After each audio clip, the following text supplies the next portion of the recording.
பீகாரில் கவிழ்ந்த அரசாங்கம் திடுக்கிடும் ஆதாரங்களை வெளியிட்டிருக்கிறாங்க. அங்க இருக்கக்கூடிய நிதிஷ்குமார் ஆட்சியில நடக்கக்கூடிய அவலங்கள் என்ன? அங்க இருக்கக்கூடிய பத்திரிகையாளர் அந்த ஆதாரங்களை எடுத்து வெளியிட்டிருக்கிறாரு.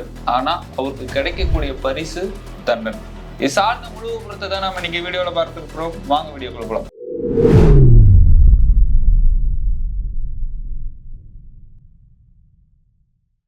கோபாசை நண்பர்களுக்கு வணக்கம். நான் உங்கள் சின்ன அரசியல்களை தொடர்ந்து பேசுவோம், உண்மையை உறக்க சொல்வோம். அரசியல் சார்ந்த காணொலிகளை பார்க்கறதுல நீங்க ரொம்ப ஆர்வமா இருந்தீங்கன்னா மறக்காம நம்ம சேனலை சப்ஸ்கிரைப் பண்ணிக்கோங்க. அப்பதான் நம்ம போடக்கூடிய வீடியோக்குள்ளாம் உங்களை வந்தடையும். இந்த வீடியோவை ஃபுல்லா பார்த்துட்டு உங்களுடைய கருத்துக்களை மறக்காம தெரிவிச்சிருங்க. பீகார்ல யாருடைய ஆட்சி நடக்குது? கடந்த 20 ஆண்டுகளா பாஜக அரசாங்கம் தான் அங்க ஆட்சியில் இருக்காங்க. அதுவும் நிதிஷ்குமார் அவர்கள்லாம் அங்க ஒரு பக்கம் கூட்டணி வச்சு இங்க ஒரு பக்கம் கூட்டணி வச்சு எப்படியோ முதலமைச்சரா கடந்த 20 ஆண்டுகளா இருக்கிறதா நமக்கு தெரிஞ்ச விஷயம் தான். ஆனா பீகார்ல இருக்கக்கூடிய அரசாங்கம் என்ன செய்தது மக்களுக்கு? அங்க இருக்கக்கூடிய மணி எங்க போனது அப்படின்னு பல்வேறு கேள்விகளை பத்திரிகையாளர்கள் எழுப்பிட்டு இருக்கிறாங்க. இதை 3 பார்ட்டா பிரிச்சு அங்க இருக்கக்கூடிய ஒரு புலனாய்வு பத்திரிகையாளர் மக்களுக்கு சமூகத்துக்கு நல்லது செய்யணும் அப்படின்னு சொல்லிட்டு அங்க இருக்கக்கூடிய அரசாங்கம் சார்பா நடக்கக்கூடிய அமைப்புகள், பள்ளி கல்வித்துறையாகட்டும், மருத்துவத்துறையாகட்டும், ஏன் இந்த கட்டட அமைப்பு துறையாகட்டும், இங்க நடக்கக்கூடிய அவலங்களை எடுத்து வீடியோ பதிவா வெளியிட்டிருக்கிறாரு. ஆனா அவருக்கு கிடைக்கக்கூடிய பரிசு சிறை தண்டனை தான்.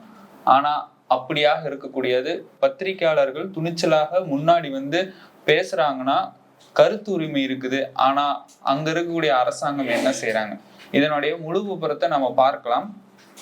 ஃபர்ஸ்ட் பள்ளி, அங்க இருக்கக்கூடிய பள்ளிகள் எப்படி இருக்கு? அதாவது மசாஃபர்பூர் அப்படிங்கிற இடத்துல ஒரு பிரைமரி ஸ்கூல் வந்து நடத்திட்டு வராங்க.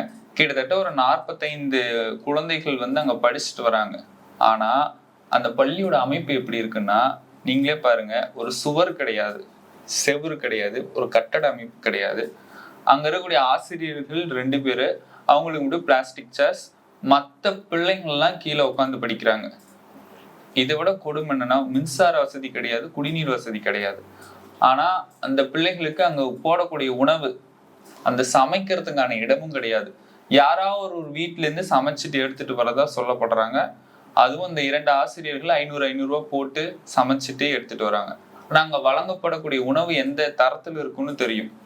இதெல்லாமே எங்க நடந்துட்டு இருக்கு? பீகார்ல தொடர்ந்து நடந்துட்டு இருக்கு. அங்க கடந்த 20 ஆண்டுகளா மத்திய அரசாங்கத்திலிருந்து பெறக்கூடிய நிதிகள், பள்ளிக்காகட்டும், கல்விக்காகட்டும், கட்டட துறைக்காகட்டும், பெறக்கூடிய சாலை பராமரிப்புக்காகட்டும் கிடைக்கக்கூடிய நிதிகளை அவங்க என்ன பண்றாங்க? இதுதான் முதல் கேள்வியா மக்கள் மத்தியில கேட்கக்கூடிய ஒரு கேள்வியா இருக்கு. சரி, ஆனா அந்த பள்ளிக்கு ஒரு பப்ளிக் டாய்லெட் இருக்கு. அந்த டாய்லெட் எப்படி இருக்குன்னா, ஆபீஸ் கம் டாய்லெட். அதாவது ரெஜிஸ்டரும் பண்ணிக்குவாங்க, அங்க இருக்கக்கூடிய சேரும் அதுக்குள்ளேயே வச்சுக்குவாங்க, டாய்லெட் அப்படி போய்க்குவாங்க. அப்படி ஒரு சின்ன ஒரு டாய்லெட்டு. இப்படியாக அந்த பள்ளி செயல்பட்டுட்டு வருது. இத பத்திரிகையாளர் வீடியோ எடுத்து வெளியிட்டு வைரலானதை அந்த பள்ளியை 3 கிலோமீட்டருக்கு ஷிஃப்ட் பண்ணிட்டாங்க. அங்க இருக்கக்கூடிய ஒரு ஆசிரியரையும் சஸ்பெண்ட் பண்ணிட்டாங்க. அப்ப இதுதான் அங்க இருக்கக்கூடிய அரசாங்கத்துடைய நிலைமையா? அப்புறம் எப்படி மாணவர்கள் கல்வி கற்பாங்க? இதனாலதான் பீகார்ல ஒட்டுமொத்தமா லிட்ரேசி ரேட்டே குறைஞ்சு கிடக்குதாமா. இதனால லட்சக்கணக்கான மக்கள் பொருளாதார வசதி இல்லாம வெளி மாநிலத்துக்கு தொடர்ந்து ஒவ்வொரு ஆண்டும் புலம்பெயர்ந்துட்டு இருக்கிறாங்க. அப்படி பார்த்தோம்னா தமிழ்நாட்டுக்கு நிறைய பேர் வராங்க. ஏன் வராங்க?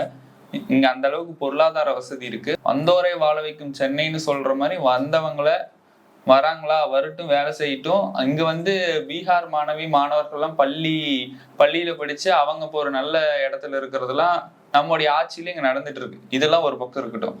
ஆனா பீகாருக்கு கிடைக்கக்கூடிய நிதியெல்லாம் எங்கெங்க போகுது? பிள்ளைங்க படிக்க வைக்கிறதுக்கு கொடுக்கக்கூடிய நிதியெல்லாம் எங்க போகுது? அந்த கட்டட பராமரிப்பு கொடுக்கக்கூடிய நிதியெல்லாம் எங்க போகுது? இதுதான் அவருடைய முதன்மையான கேள்வியா இருக்கு.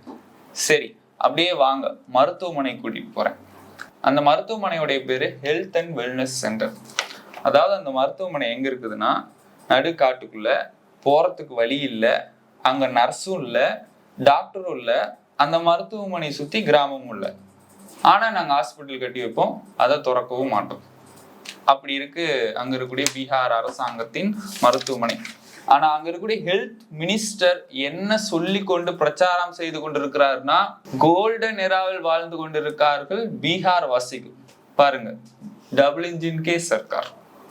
அதாவது மருத்துவமனை இருந்தும் இல்லாத ஒரு பட்சத்துலதான் பீகார் இருக்கு. ஆனா அங்க இருக்கக்கூடிய ஹெல்த் மினிஸ்டர் மங்கள் பாண்டே அவர்கள் சொல்லக்கூடிய விஷயம், கோல்டன் எராவில் தங்க உலகத்தில் வாழ்ந்திருக்கிறாங்க. தங்க உலகத்துல வாழ்ந்தா அப்புறம் எங்க தமிழ்நாட்டுக்கு வராங்க? இது ஒரு கேள்வியா இருக்குது இல்ல? இப்படி பல்வேறு கேள்விகளை அந்த பத்திரிகையாளர் தன்னுடைய சேனல்ல எடுத்து போடுறாரு. அவருடைய பேர் தான் மிதுன் மிஸ்ரா. ஆனா அவருக்கு கிடைக்கக்கூடியதோ தண்டனையோ, சிறை தண்டனையோ, அநீதியோ, பல மிரட்டல்கள் அவருக்கு. ஆனாலும் தொடர்ந்து தன்னுடைய சேவையை செய்து கொண்டிருக்கிறார். அவருடைய சேவைக்காக எங்களுடைய மனமார்ந்த வாழ்த்துக்கள். பத்திரிகையாளர்களால தான் அங்க நடக்கக்கூடிய விஷயங்கள்லாம் ஒட்டுமொத்த இந்தியாவிற்கே தெரிய வருது. அதாவது ராகுல் காந்தி அவர்கள் சொன்னது ஒரு விஷயத்துல உண்மையா கருதப்படுது. இந்த அரசாங்கம் தன்னுடைய அரசியல் பிம்பத்துக்காக, தன்னுடைய அரசியல் பிரச்சாரத்துக்காக ஒரு பிம்பத்தை மட்டும் மக்கள் மத்தியில காட்டுறாங்க, மறுபிம்பத்தை காட்டுறது இல்லைன்னு. ஆனா இந்த மறுபிம்பத்தை எல்லாம் காட்டி கொண்டிருக்கிறார்கள் பத்திரிகையாளர்கள். இதெல்லாம் இப்ப மக்களுக்கு தெரிய வந்து பல கேள்விகளை எழுப்ப தொடங்கி இருக்கிறாங்க. பீகார்ல வசிக்கக்கூடிய மக்கள் கொஞ்சம் சிந்திக்கணும். ஏன்னா அங்க லிட்ரஸி ரேட் கம்மியா இருக்கு, அதனால சிந்தனையும் கம்மியா இருக்கு. அங்க இருக்கக்கூடிய மாணவர்களை படிக்க வச்சோம்னா கேள்வி எழுப்பிடுவாங்க.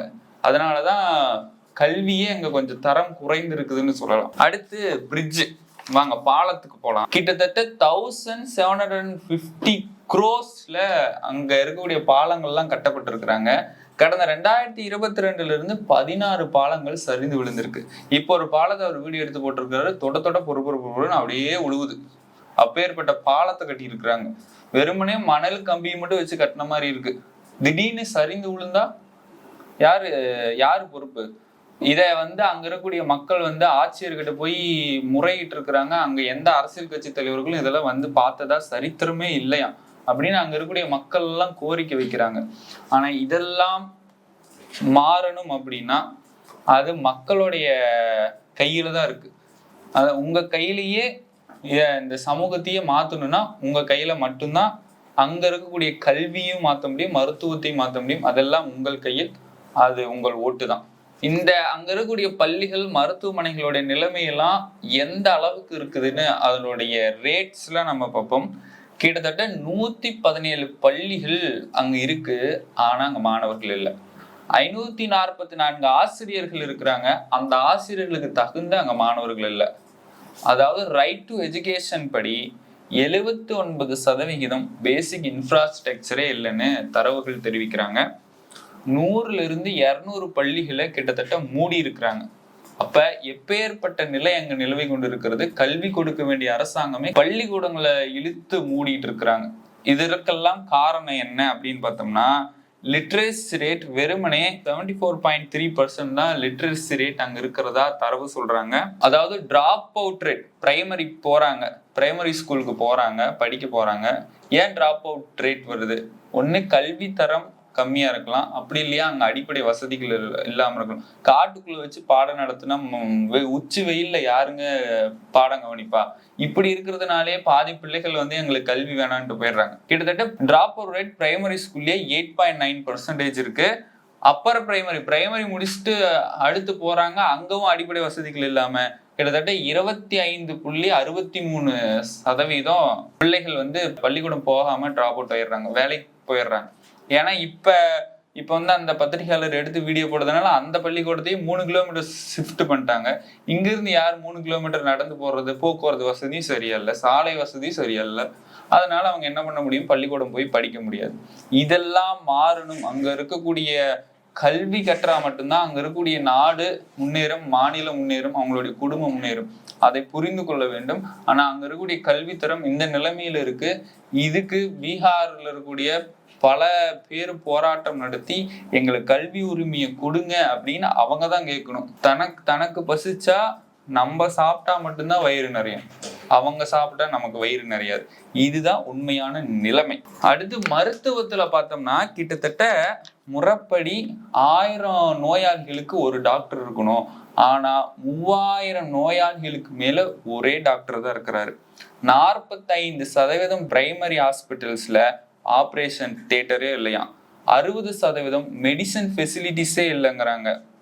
60% மெடிசன் ஃபெசிலிட்டிஸ் இல்லைன்னா அங்க இருக்கக்கூடிய நோயாளிகள் நிலைமை என்ன? கடைசியில் இறப்பு தான் நேரிடும். கவர்மெண்ட் ஸ்கூல்ஸ்ல 78,120 கவர்மெண்ட் ஸ்கூலுக்கு பில்டிங் பிரச்சனை. ஒண்ணு பில்டிங்கே இல்ல, பில்டிங் இருந்தா அதுல பல பிரச்சனை. 16,529 பள்ளிக்கூடங்கள்ல there is no electricity. அங்க மின்சார வசதியே இல்லை. ஆனா டபுள் இன்ஜின் கேஸ் இருக்கா, ஆனா கோல்டனரா தங்க வாழ்க்கை. இதுதான் பீகாரோடைய உண்மை நிலைமையா இருக்கு. இது அங்க இருக்கக்கூடிய மக்கள் புரிந்து கொண்டு நல்ல அவங்களுக்கு நல்லது நடக்கணும் அப்படின்னு சொல்லிட்டு நம்ம மத்திய அரசாங்கத்துக்கு கோரிக்கை வைக்கிறோம். இந்த காணொலியின் வாயிலாக பல மக்களை சென்றடைந்து அங்க இருக்கக்கூடிய மக்களுடைய வாழ்க்கை, ஒருத்தருடைய வாழ்க்கை உயர்ந்தாலுமே மிக்க மகிழ்ச்சி. அதனால இந்த பதிவை நீங்க எப்படி பாக்குறீங்கன்னு மறக்காம கமெண்ட் பாக்ஸ்ல தெரிவிச்சுட்டு போங்க. மீண்டும் ஒரு நல்ல அரசியல் காலத்தை நான் உங்களை சந்திக்கிறேன். அதுவரை உங்களிடமிருந்து விடைபெறுவதை நான் உங்கள் சின்ன.